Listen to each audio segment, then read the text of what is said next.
Hashtag short. Here we go, guys. Jeep Cherokee 2017 model. Look at that guy here, guy. Starter. This is the starter from hell, guys. In order to replace this starter, a lot of stuff have to come off. This starter is hidden down up in here.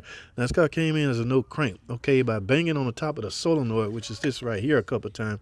Finally got it to engage and crank, and I was able to drive it in instead of pushing it in. But look at all the stuff that had to come off, guys. Let me show you something under the bottom. Take a look at this. I don't know if y'all can see that. That starter bolt up there, how rusty it is. I had to bang on it from up top to actually get it to, I bang on the solenoid to get the solenoid to engage the flywheel and to start. Yes, guys, I'm convinced I need to replace it. All right, guys, so I'm back up top. Ain't no sense crying about it, guys. I might as well get to work. First thing first, get the battery disconnected and removed. The PDC has to come off, and a lot of other stuff down there has to come off. It's going to be a task. It is hard. I hope I'm being compensated accordingly, guys. All right, that's all I have. Hashtag short.